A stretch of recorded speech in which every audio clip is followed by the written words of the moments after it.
Foi-se o tempo em que comida de cachorro era adjetivo pejorativo para alimentação ruim. Hoje em dia, além das rações mais caras e sofisticadas, os pets podem contar com itens saudáveis e naturais. Essa mudança que a gente está fazendo na alimentação e na dieta dos nossos cães visa promover mais saúde, a gente fala. Não significa que a gente está falando que a ração ela não é um alimento saudável para o cão. Mas a gente costuma falar que a ração ela é balanceada para o seu animal, mas ela não promove saúde, né? Ou seja, ela não tem aquele a mais que a alimentação natural vai promover. Então a alimentação natural, por ter alimentos mais frescos, mais úmidos, garante uma sobrevida maior e uma maior qualidade de vida para o cão. Na residência do médico veterinário, o exemplo de que as porções cozidas agradam e muito.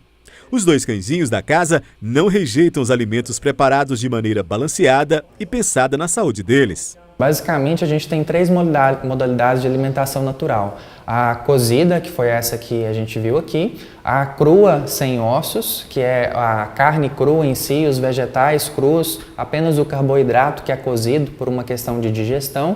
E a outra modalidade que é a crua com ossos, né, que são pedaços carnudos com ossos, que por incrível que pareça é a modalidade mais saudável. Por ser fresco os alimentos, eles mantêm a qualidade da proteína e dos aminoácidos de forma quase integral. Então ela facilita a digestão para o animal também.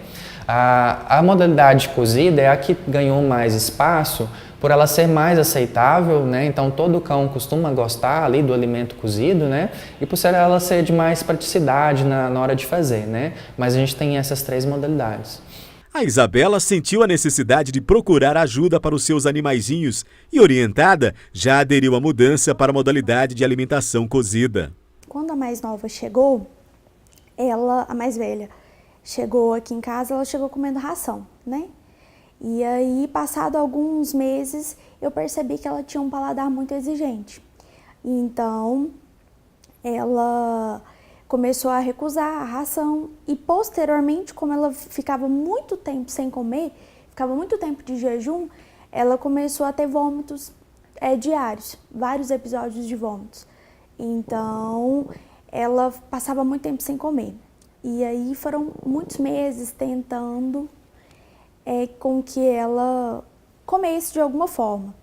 E aí, passado 1 ano e meio nessa tentativa, né, de qual alimentação ela ia aceitar, surgiu a ideia da alimentação natural. O veterinário alerta que alguns alimentos que para nós são simples podem comprometer a saúde dos cães e gatos. Bom, aqui a gente tem 3 alimentos que são potencialmente tóxicos realmente. Muita gente deve estar em casa se perguntando porque já deu chocolate para o seu animal e ele não passou mal ao ingerir o chocolate. Porque essas substâncias aqui, elas têm um caráter de quantidade que você vai fornecer para ela causar sintoma, né? O chocolate e os achocolatados, eles têm uma substância chamada teobromina, que ela é tóxica para o cão. Só que ela precisa de uma certa quantidade para causar sintoma, que vai desde vômito e diarreia até sintomas neurológicos, convulsão e até mesmo morte, né? Então a gente não recomenda a dar nenhuma substância com presença de chocolate em seu interior. A cebola, ela também tem uma substância que é tóxica para o cão, muito semelhante à forma de agir como o chocolate, que ainda não é muito bem estudado no caso dela. E o que a gente tem mais que tomar cuidado com a cebola é que a gente tem, por exemplo, alguns alimentos como aquelas papinhas que também tem cebola, né? Então também ela é potencialmente tóxica.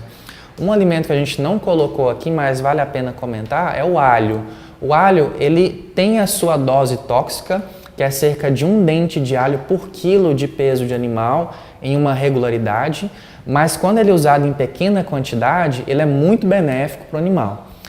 A uva é uma das frutas que a gente tem que é potencialmente tóxica também, principalmente a sua semente. Não se sabe muito bem como é o mecanismo de ação dessa toxicidade, mas sabe-se que pequenas ingestões de até 1, 2 uvas podem gerar casos de insuficiência renal.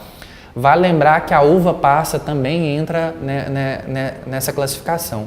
Outra fruta que não está aqui e também é potencialmente tóxica é a carambola. Quando a gente fala das pessoas que dão a comida caseira, né, essa lá do prato mesmo para o animal, O grande problema é que ela não é balanceada, então ela tem um volume muito grande de carboidrato, que a gente consome mais, pequena quantidade de proteína e normalmente tem uma presença muito grande de óleo, gordura e presença de temperos. Os condimentos não é que não possa dar, muito pelo contrário.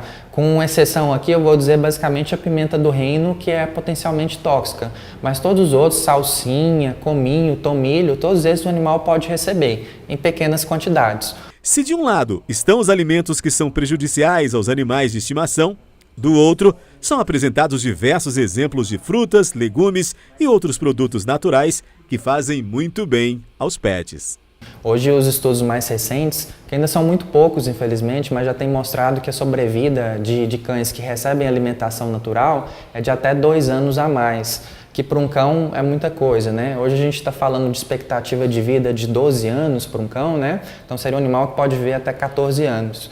E alguns dados têm nos preocupado, né? Que a gente tem aquela sempre ideia de que os cães estão vivendo mais, mas é uma ilusão, na verdade. Os estudos têm demonstrado que, na verdade, a taxa de sobrevivência de vida dos animais tem caído, porque tem surgido novas doenças que antes não eram tão diagnosticadas, como a diabetes e os tumores, né? Que cada vez têm aflorescendo mais. E a gente sabe que essas doenças têm um caráter genético muito forte, mas têm uma relação nutricional mais forte ainda. Então a gente tem relacionado esses problemas com a alimentação. É até engraçado, porque antes eu tinha que brigar, né, para elas comerem. Agora é o contrário. Agora eu tenho que estar sempre presente na alimentação, porque senão uma quer comer o da outra, né? Elas comem com gosto, inclusive até na hora de comer, às vezes fazem as gracinhas delas, de tanto que elas gostam dessa alimentação.